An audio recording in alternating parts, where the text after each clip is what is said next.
Donald John Trump, do solemnly swear that I will faithfully execute that I will faithfully execute the office of President of the United States.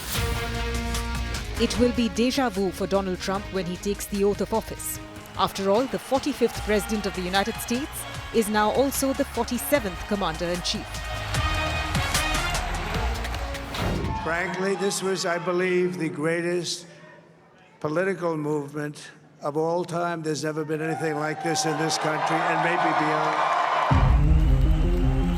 The race with Democrat Kamala Harris was tipped to be on a knife edge. But once the polls closed and counting began, Trump won by a landslide. He will be the first former president to return to office in more than 130 years. He is also the first Republican to win the popular vote in 20 years. But Trump will have to wait to assume power.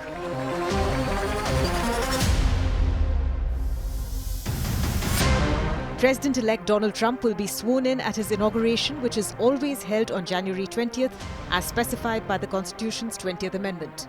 Trump will become president immediately after being sworn in and will then move back into the White House after the ceremony. The world's eyes will be on the ceremony on the steps of the U.S. Capitol in Washington, D.C., 4 years after Trump handed power to Joe Biden after denying that he lost in the first place.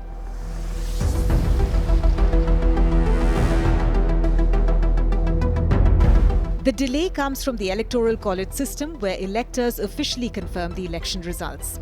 This year, as state election officials certify results, electors will meet across the nation to formally validate the outcome on December 17.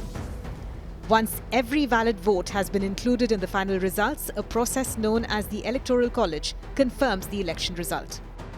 The new US Congress then meets on January 6th to count the Electoral College votes and to confirm the new president. It was this meeting of Congress to certify the election results that Trump supporters tried to stop when they marched on the US Capitol in 2021 after Trump refused to concede defeat to Joe Biden.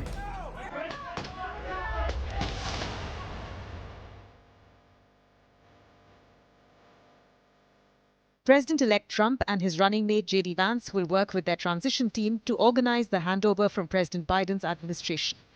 They will identify their policy priorities, start vetting the candidates who will take up key roles in the new administration, and prepare to take over the functions of government.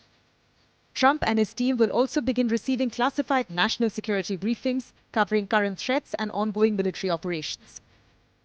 The president-elect and vice president-elect also receive mandatory protection from the U.S. Secret Service. The outgoing president usually invites the incoming president to the White House in the days after the election. They also typically attend the inauguration to symbolize the peaceful transfer of power, although Trump chose to boycott the ceremony in 2020. He did, however, follow the tradition begun by Ronald Reagan of leaving a handwritten note in the Oval Office for his successor to read. After the inauguration, the new president begins work immediately.